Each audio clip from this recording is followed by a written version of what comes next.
After Joe Flacco hurt himself lifting weights, Flacco is expected to miss at least a week of camp. This morning, the Ravens announced they've signed quarterback David Olson, who played in an indoor football league. Shannon, what does this tell you? It tells me that they don't believe Joe Flacco's injury is as serious as the high end of what people have thought. They said 3 to 6 weeks. I think it's more, they think it's in line with more of the 1 to 2 weeks. And knowing Ozzie Newsome the way I do, he wouldn't do Cap like this. He wouldn't bring Cap in just to use him as an arm. It was reported that they had to use some of the assistant coaches to just complete drills yesterday. Yep. So I do not believe, and I like to think that I know Ozzie fairly well, that he wouldn't do this to Cap. Because here's the thing, Skip. If you bring Cap in and Joe comes back, are you going to keep Cap as a third quarterback? Because they have Mallett, and they got $2 million tied up in him. Are you willing to do that to Cap? Cap, either he's a starter or a backup. He's not a third quarterback. And so that's what it tells me. It tells me that Joe Flacco's injury is not as serious as a lot of people think it is, and Ozzie would not bring him in just to be an arm body.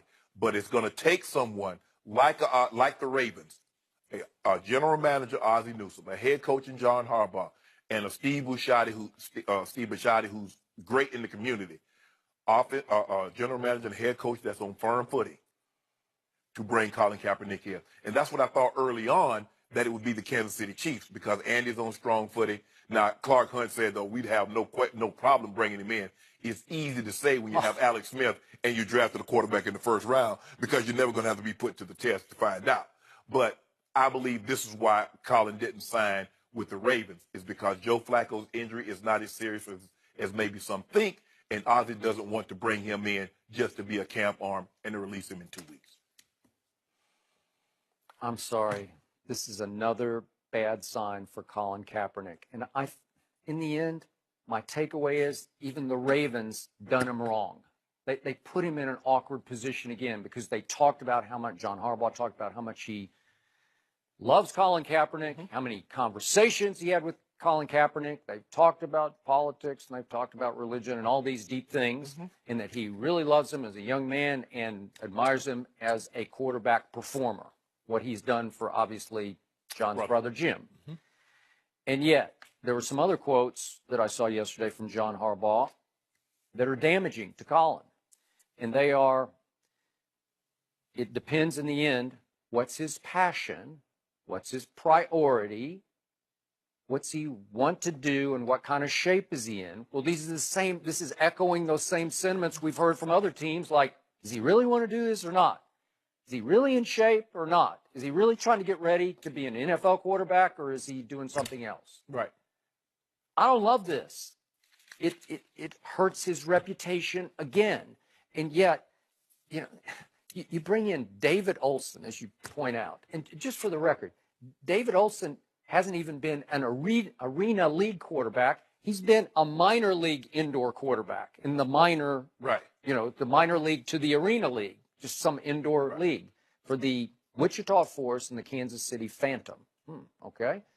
And in between, he had a job as a sales engineer for Concepts Packaging in Greenville, South Carolina. So it's come to this. He's going to be brought in. Again, you can just argue to be a camp sort of arm.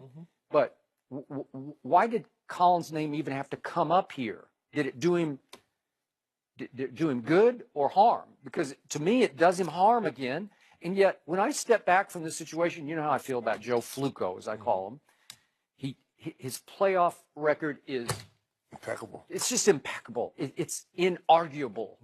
It's not debatable. He's been sensational in the postseason. Regular season, not so much. So after he beat, barely, Colin Kaepernick in that Super Bowl, they made him the highest paid player. We just talked about Odell. Joe Flacco became the highest paid player in the National Football League. And then they extended him again in 2016 and gave him a bonus that, again, was a record bonus. For Joe Flacco? So since the Super Bowl, the Ravens' record is, in the regular season, 31-33. Is that the highest paid quarterback in pro football? And in that time since he won that Super Bowl, Joe Flacco is 19th in completion percentage, only 17th in touchdown passes, and he's thrown the third most interceptions since he won a Super Bowl. to Eli and Phillip Rivers, who are 1 and 2. But that's who but Skip, you Okay. know that's who he is in the regular season. Okay, that's who he is. But I can make a case. When I look at Colin Kaepernick's regular season records, he's better than Joe Flacco. Seriously. I'm not just saying that for a fact. I really, if you gave me a choice today, again, I can't argue with the postseason, but Cap's been pretty great in the postseason too, right? I mean, we don't have the body of work. Yeah. But if I just look at regular season, Cap's been a little better. And his touchdowns to interceptions in the regular season, Colin Kaepernick, 72 touchdowns to only 30 interceptions over that's his whole body of work in the regular season. Right. Flacco, regular season, 182 touchdowns, pretty good, but 117 interceptions is pretty bad. Well, okay, so I can make a case, like you like the Ravens this year. I think they would be a little better. I would give them a little better chance to go farther with Colin Kaepernick as their quarterback than Joe Flacco. That's just me. Skip, but if you look at Joe, he's never going to have the highest completion percentage because he throws the ball down the field. He's an over-the-top thrower of the football. He's never he's never going to wow you with his numbers. He's not going to throw for 35 touchdowns and single-digit interceptions. That's not who he is. He's not going to lead in QBR or passer rating or whatever stat you want to judge a quarterback by, other than wins and losses come playoff time. And that's what he is. He is a big game hunter when it comes to the playoffs. Okay. But if you look at his regular season resume, and that's what happens, Skip, they roll the dice. He hit 7. You went, Skip, I don't care what the player is. You win the Super Bowl and you're in a contract year, you're going to get paid either from the team that you're on or somebody's going to pay you once you leave via free agency. But I still believe, if I thought for a second, and I'm going to give the Ravens the benefit of the doubt, and I don't really like all the comments that he said. It's hard to say. When people say in shape, you don't get in football shape by running and doing stuff on your own. You got to play football. Take it from a guy, and I pride myself on being in very good shape. But it still took me 3 or 4 days to get acclimated to having a helmet on, because I can assure you, in the offseason, nobody's running sprints with a helmet. Nobody's running sprints with shoulder pads, and nobody's doing all this stuff in cleats. So it takes your body time to get used to that. But if you brought Cap in and gave him an opportunity, how do you know what passion is? You're standing over the fence. I don't know. You don't know what a dog will bite if you just stand there and look at it. Maybe you got to go in the yard. Maybe you got to bring Cap in and see what he has. Work him out to see if he's and talk. I don't know I don't know if they brought Cap in. Like I said, I hadn't touched bases with him in a couple of weeks. So I don't know if they sat down with him face to face. But well, it sounds like they've had deep conversations. But see, Skip, John did. you look, talking on the phone with someone and talking to someone in person is something entirely different, because it's kind of like emails. What's the tone? What's his body language? What's he looking at? Now, I can read something, but I don't know. But now you tell me, and I'm looking at you. Now I get a better sense of what you're actually saying. Yep. I just believe that the Ravens Ozzie wouldn't do this to Cap just to bring him in to be an arm for 1 or 2 weeks. Okay, I got it. Third quarter. Okay, but seriously, is Colin Kaepernick better than Ryan Mallett?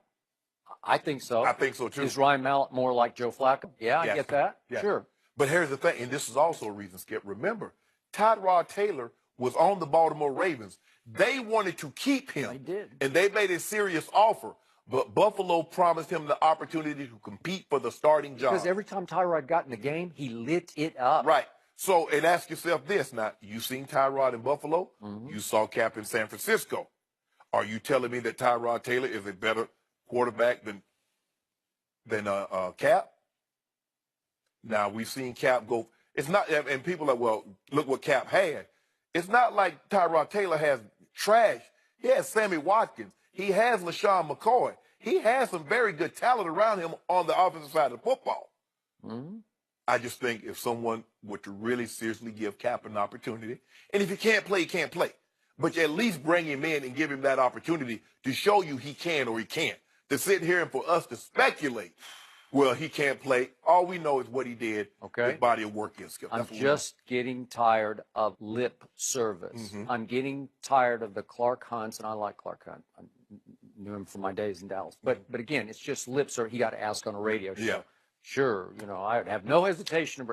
Like you said, it's pretty easy to say when you're stacked in your whole quarterback roster, you're not going to bring in Colin Kaepernick. So you're paying lip service. I'm afraid that Pete Carroll just paid some lip service because his whole locker room sounded like most of them wanted Colin Kaepernick, and all of a sudden he didn't want him. And this team, his players have been the most outspoken on Cap's behalf. Yeah. Say the guy should be playing. He's good enough to be a quarterback in this league. And for whatever reasons, and some have said, hey, look, have they called each other like, don't you sign Cap, don't you sign Cap? But it was just like when the black quarterback situation, Skip. I agree. Nobody called and said, don't take a black quarterback. No. But it was like, I ain't taking him. I ain't taking him. I ain't taking him. So now more damage is done to Cap's reputation because Pete Carroll said no. And then for whatever reason, again, the big picture takeaway by most people is going to be John Harbaugh, Jim's brother, and Ozzie. Yeah. They couldn't find a place for him. I believe if I got it. I know.